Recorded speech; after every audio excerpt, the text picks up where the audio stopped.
Hey there, another episode of My Methods, and this is going to be the first episode in the series about tools of the trade. And the logical place to start, I would think, is the work surface. And I should preface that by saying, kilt making is we're very lucky in that we don't need much.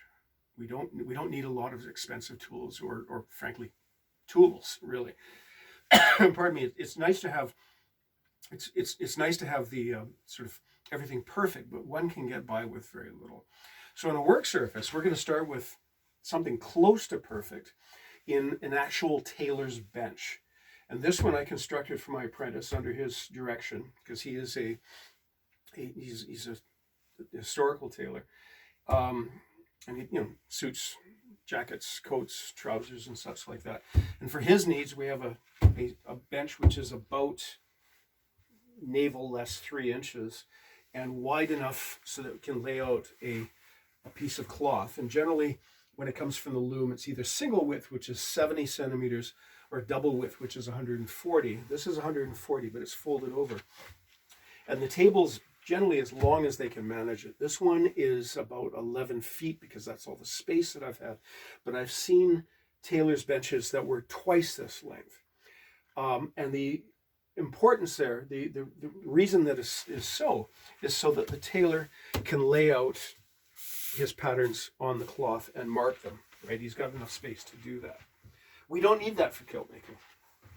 And in any case, when the time comes for him to sew, he's an arch traditionalist. He sews in the old fashioned, which is sitting on the workbench, working cross-legged, sewing on his lap. I can't do that because my legs, I'm not flexible enough anymore.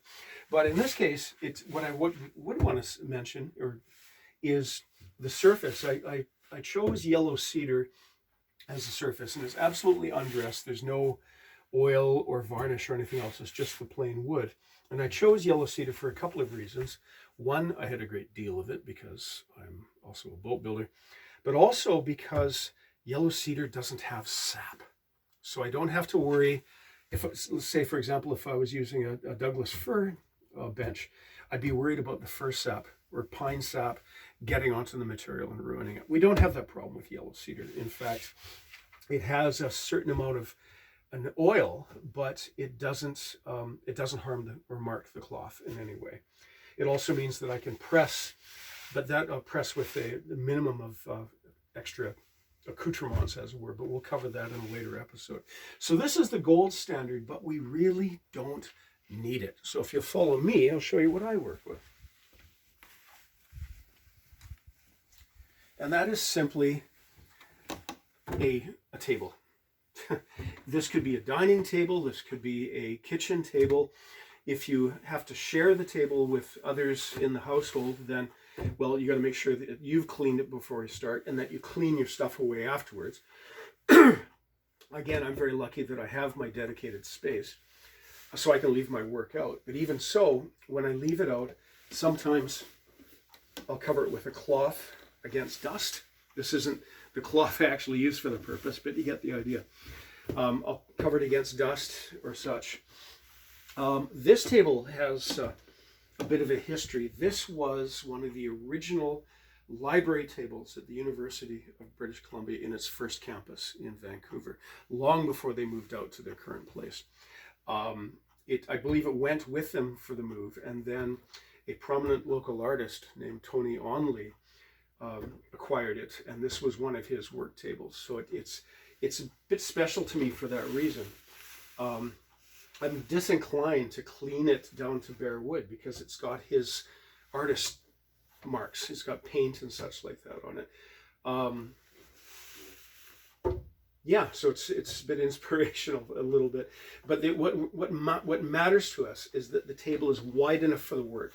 But it doesn't have to be that wide. A yard, under a yard or a meter, because this stuff is generally 27 inches, 70 centimeters wide. So if it's wide enough to fully support the cloth across its width, plus a little bit of extra, we're golden. And it only really has to be 4 or 5 feet long, right?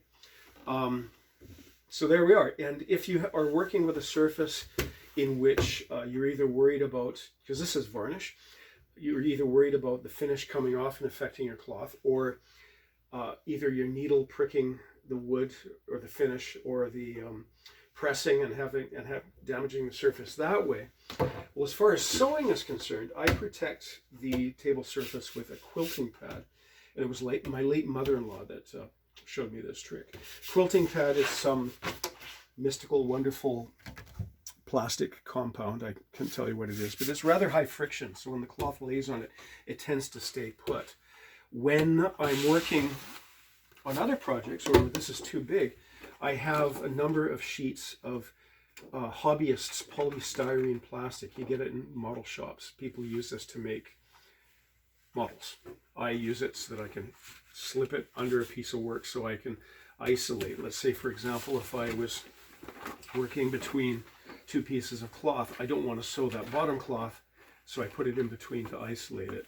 So there we are, our working ideal, our preferred, our necessary working surfaces, and the means by which we can prevent damage to either the table or the cloth itself while we work. So there we are. There's the end of the first episode. Next will be either cutting or sewing or something like that once I write that lesson plan. Thank you.